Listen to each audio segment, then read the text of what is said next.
Newsline with Faraz Shaukat. Hello, very good evening and a warm welcome to Newsline. Today this is a recording to accommodate the busy schedules of both our guests and the availability of our studio. Now then, in Sri Lanka, at a time as we are experiencing now, what we see is an appalling lack of leadership and planning and any purpose of any mind to resolve matters to the satisfaction of the people, the sovereign people of Sri Lanka. Now, my guest this morning, my guest this evening even, is a foreigner who's invested in Sri Lanka since 2003 and made Sri Lanka his home, having left Hong Kong and got stuck here thanks to COVID for the past 26 months. Now, my guest has shown remarkable persistence, a lot of planning, a lot of preparation. He's shown grit, perseverance, and you're probably wondering what on earth this is all about. Well, my guest is an Englishman who's found himself in Sri Lanka. But what an interesting thing he does. He's swimming, open water swimming around Sri Lanka. Ladies and gentlemen, absolute pleasure to have on the program Mr. Adam Moss. Very good evening to you, Adam. Good evening, Faraz. Thank you for having me. Thank you for being here, especially helping us to take a break from the very serious business of the current situation in the country and so on. And so we took a break from politics, but it's not really a break because, Adam, you've just completed a swim. Yes. From Talemana to India. To Dhanushkodi in India. Dhanushkodi in India. Yes. And so that must have taken a lot of determination, courage. Yeah. What else? It has done. It was actually my third time being up there swimming across what is officially called the Polk Strait. Yes. Along Adams Bridge. I initially did the swim in February 2020. I had hoped to do it on my youngest daughter's birthday, but the conditions didn't permit. But I swam with a friend from Hong Kong, and it took us 10 hours and 18 minutes. And that was the first time? That was the first time, right. Yes. And that was at the end of February, as I say, 26th in 2020. I remember speaking to my youngest daughter and saying, well, I did it, and rather foolishly, without thinking, opened my mouth and said, now I'm going to swim around the whole country. Right. I don't think anyone could have known how things would have panned out in terms of the pandemic. Right. But certainly I determined not to go back to Hong Kong. Which was home? Yes, it was home, yes. Right. Yeah. And subsequently my family moved to the UK. Right. But I have remained here. And I said to her, well, now I'm going to swim around the whole country. And right. I found myself doing that and being able to do that, throughout, well, not during the initial lockdowns, but certainly have been doing that and have covered probably, I'm not doing it consecutively, but I've probably done 20 to 30% of the round island swims. And Adam, what did your family say? What was the reaction when they said, well, now I'm going to do it around the country? Did they think you've taken leave of your senses? Well, yes, I think some people say I'm crazy, and as another friend I've met here says, well, I'm crazy but not stupid. One has to manage risks when one is doing these things. But it seemed to me like a good challenge or thing to do or set my sights on, however long it takes. So I've done a few first crossings, I believe, from Kirinda to Great Bass's Reef Lighthouse. Okay. And also across China Bay, Trincomalee Canyon, which is 3 kilometers deep. Okay. Last year was the second time I swam actually just halfway on my 50th birthday.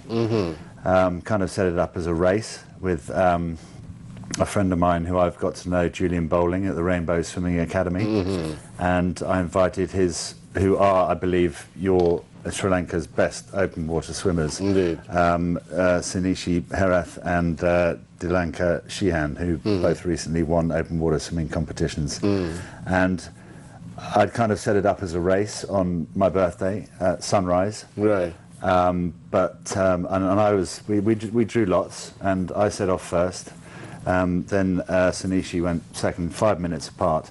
But I was caught up very quickly, and they were very kind to make it just a bit of a fun swim halfway. But yeah, my observation is that many, certainly on record, the swimming of the Polk Strait has been done many times by Indians and on record, but not so many times by Sri Lankans or indeed anybody other than Indians or Sri Lankans. And what's the record? What's the fastest time between? The fastest time, I think, was set on my birthday in 2018 by an Indian gentleman of 8.5 hours. 8.5, yeah. Swimming from India to... Everybody does it from Sri Lanka to India because the winds are supposed to be, and usually at the end of March, they are favourable in terms of going with the direction of the swim. Right.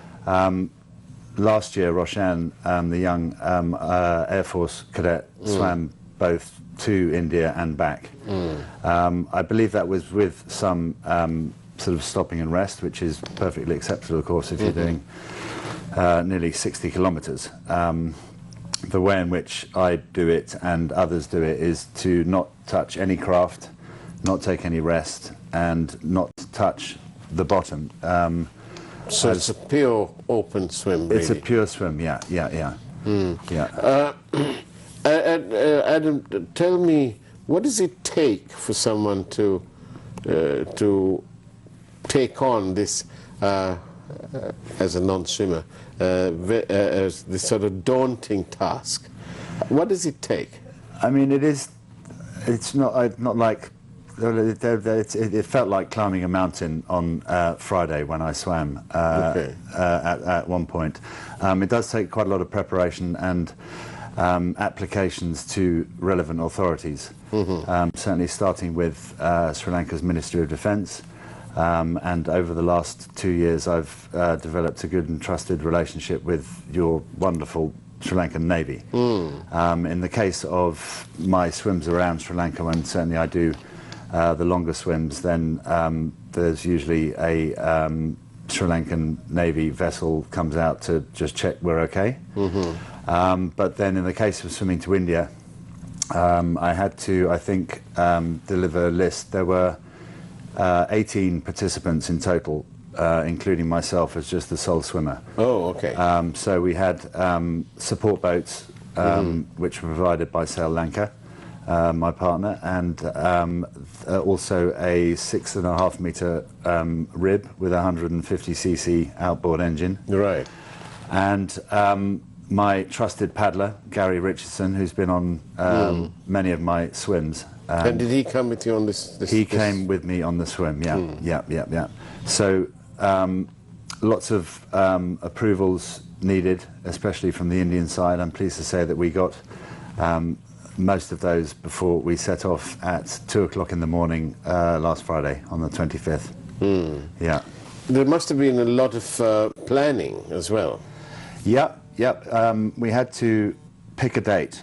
Initially I wanted to be up there in Mannar at the place where we stayed, which is Vayu, and I had hoped to be able to pick one of 3 days, but because of people's timing and sponsors coming and taking photographers and people's time, I chose the Friday the 25th, which was the middle of 3 days I'd initially said I would take to do the swim. But we set our time or the date as I said, Friday the 25th. I was very physically and mentally prepared, and as I'd said to the sponsors, that it would all depend on two very important things. First of all, Indian approval, and secondly, the weather conditions. And is it very sort of bureaucratic? I think my brother said to me that the English invented bureaucracy and the Indians perhaps perfected it.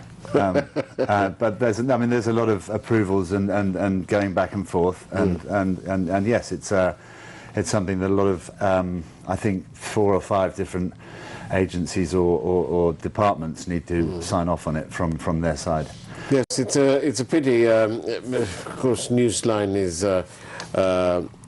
in the main we cover corruption, politics, and that sort of thing. But I was going to say that the British may well have invented bureaucracy, but they had one Margaret Thatcher to thank for, who got rid of a lot of red tape, especially when it came to ease of doing business in Britain. Yeah.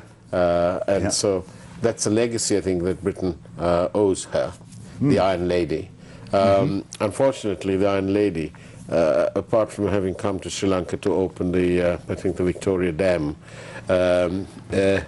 didn't impart that knowledge to our leaders. So we've got the red tape, and you have had first-hand experience with that. Well, I mean, just a quick aside, if I have time, is to quite amusing, is that the first time I came to Sri Lanka was in 1978, right? Because my father was working for British Airways, and Margaret Thatcher fired him because he disagreed with the privatisation of British Airways. Oh, I see.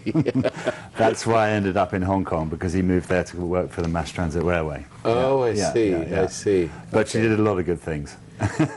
and that may have been one of them. And tell me about Hong Kong. Yeah. After the handover, you know, the end of the lease, if you like, how was life under Chinese rule?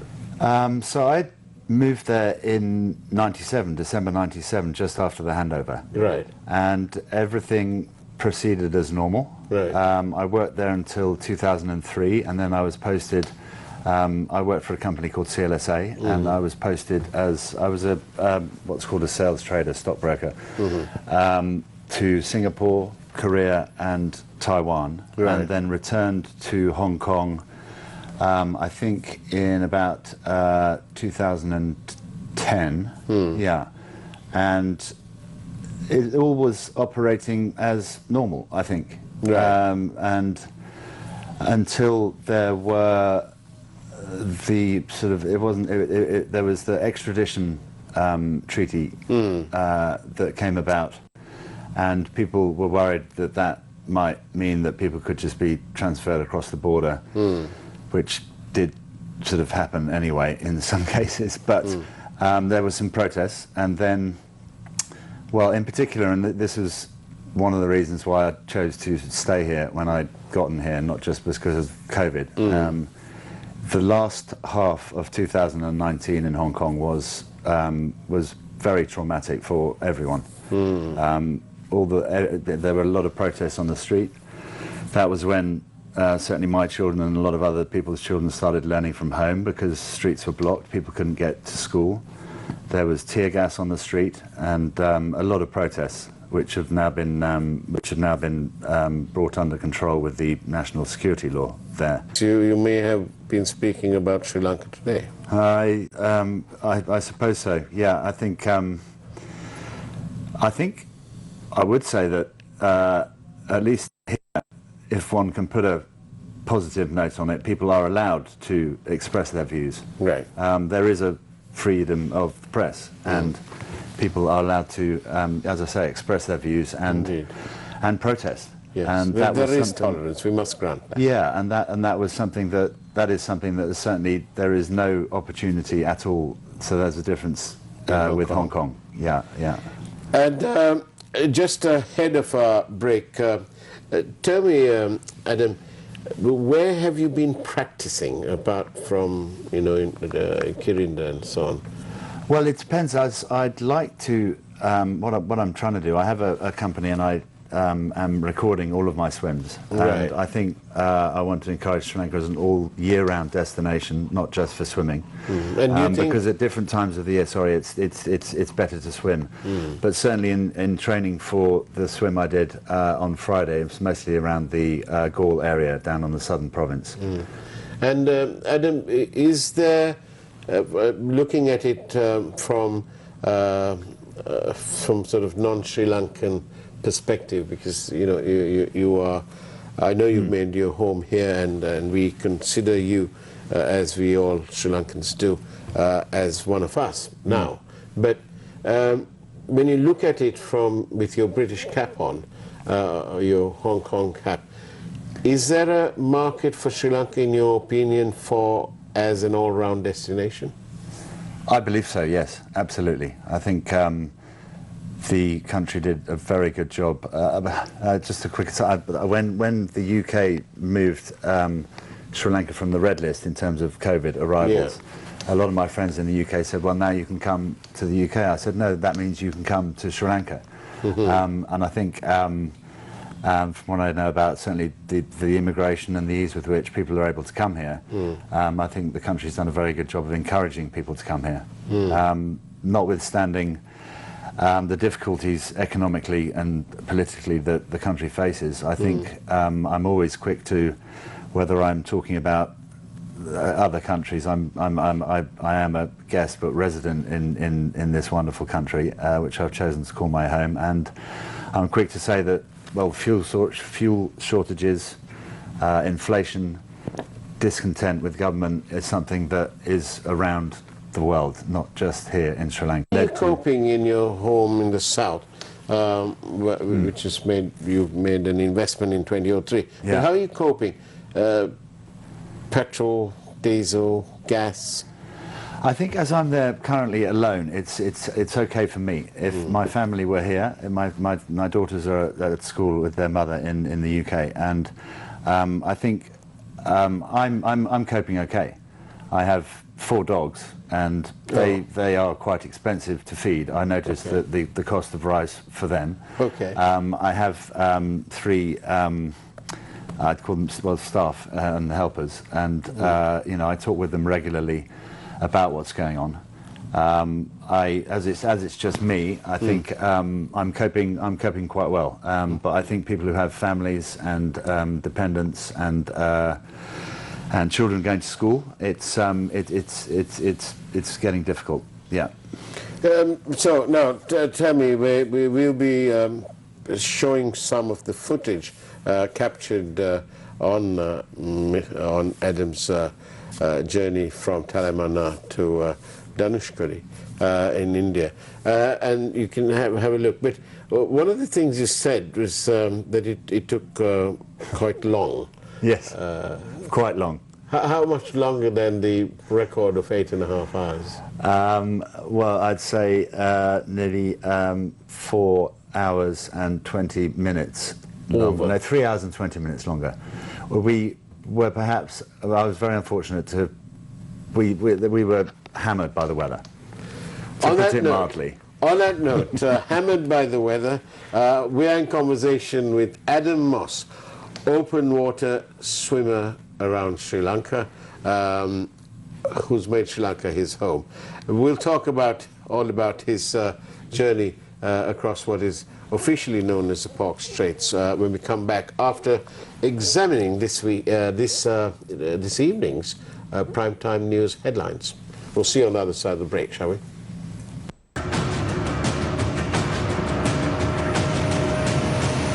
News First, Newsline with Faraz Shaukat.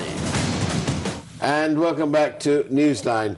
This evening my guest is an open water swimmer who's made it his mission almost to swim around Sri Lanka, and also he's just completed a swim from Talamana to Dhanushkodi, which is the area which is called officially called the Pork Straits, and we're in conversation with Adam on that, because obviously to do this he's had to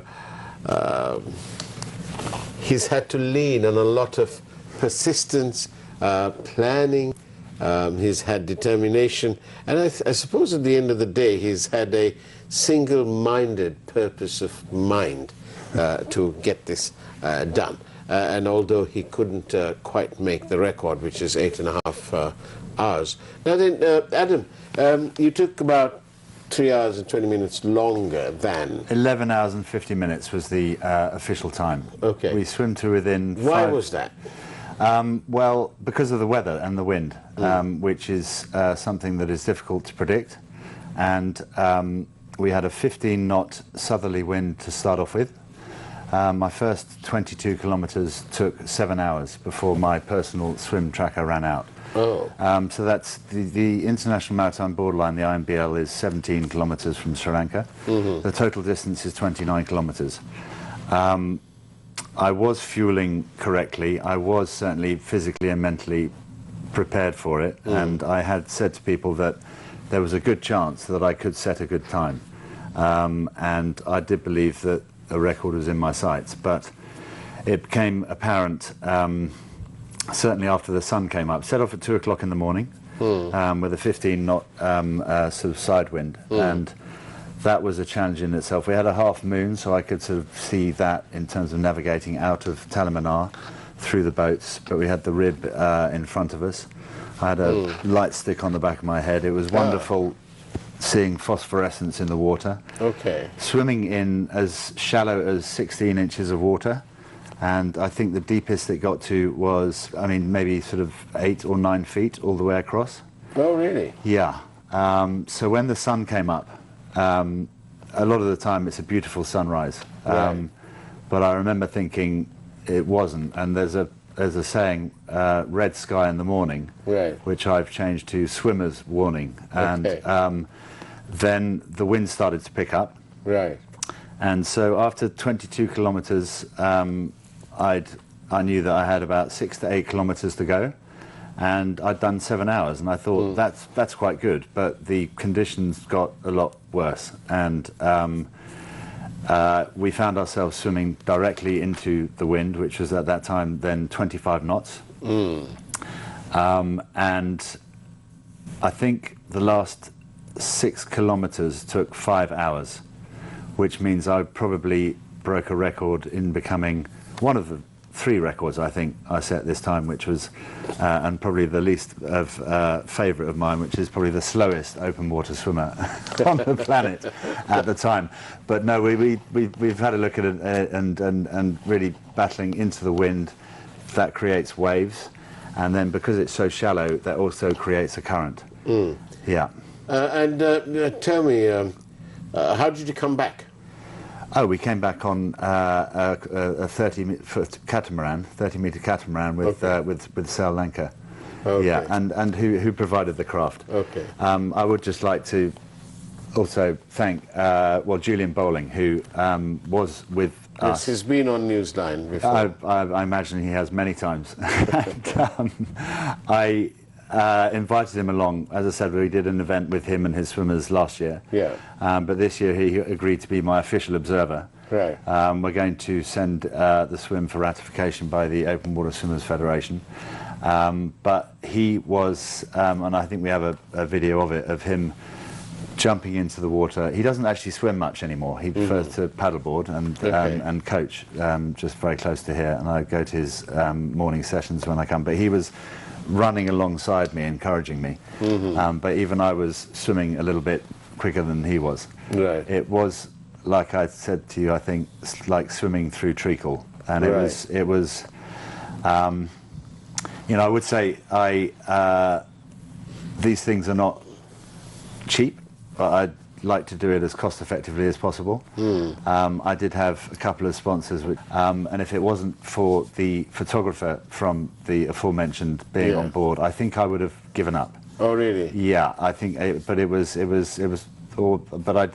not a quitter, and every swim, normally, once I'm in the water, there's a lot of perhaps apprehension and nerves, but once one's done all the training and preparation, it's the most enjoyable part is the swimming. And it wasn't fun the last 5 hours, not for me or for anyone, and I got very burnt. Yes, some of the images that we will be showing shows you've got a very burnt back. Yeah, well, I applied the sun cream at 1 o'clock in the morning. Right. And it sort of supposedly lasts for about 6 hours, I suppose. Right. So by 7 o'clock it had run out. Oh, and okay. By sort of 11 o'clock it had, it had probably run out completely. I didn't feel it at the time, but afterwards, okay. I actually couldn't sleep that night because of my arms were aching so much and, Right. and the sunburn. Do you find that it's difficult to persuade people who may not have the vision, and so to create the vision? Do you find that difficult for you to get it through to them that this has many different sort of arms of benefit? Yeah, I think so. I mean, that's a message that I'm trying to promote is, well, open water swimming is, the sea is dangerous. Yeah. But open water swimming has certainly been very beneficial for me. Healthy body, healthy mind. In challenging times, it's good to set challenges. And when you're out there swimming, yeah, you've forgotten Hong Kong, Britain, Gaul, yeah, lack of gas. yeah. whatever. I think it's just one stroke after the other, and you're very present, like in any sport. Actually, sport is good, whether it's team sports or individuals. You know, for the consistency and persistency required to train and to have objectives, whether they're matches, whether they be for the football or cricket or anything else. Are there many other swimming. stockbrokers who are doing open swimming? I think a lot of them, whether you call it midlife crisis or something else, a lot of people take up triathlon and Ironman. Oh, I see. Yeah. I see. But for me, I have a bad knee, so I have done a lot of cycling, but I love swimming, and I encourage everyone to do it. I do actually do some coaching and guiding of swimming in the southern province. Last and final question. Because you're sort of stockbroking background, do you keep an eye on Sri Lanka's stock market, or is it too small? I think the latter. Yeah, I do. I'm more interested in the prices of real, and not that stocks aren't real things, but certainly commodities and so on. Yeah. If I could make one last point myself, Yes. I do like to say that every swim is possible, and there are sort of 3 golden rules for anyone. Let's say 4. I would say, if you're going to go open water swimming, don't do it alone or without telling somebody where you're going. I never swim more than a kilometre on my own. It's best to go with another swimmer or with a support paddler. Don't forget to breathe. Don't panic. And never turn your back on the sea. I mean, the most dangerous parts of open water swimming are actually going out beyond the break and coming back. And yeah, that's the sort of message I have. It's possible, it's fun, it is to be respected, the ocean. I got stung by a jellyfish on the swim on Friday. I see. So, and people say, oh, are you worried about sharks? And somebody said, no, they've all been fished out by the Indians and the Chinese, and there's not enough sea life, sadly. Oh, really? But yeah, it is wonderful temperature for swimming all year round, all around Sri Lanka. So I encourage people to do it. Well, Adam Moss, I'm glad you're enjoying Sri Lanka, and and that you're part of our problem and part of our beauty and part of I'm what pleased Sri to be Lanka. part of it. Thank you for having me. Thank you. And that's the way it was on Newsline. Take care. Have a great evening ahead of you, and as always, God bless you all.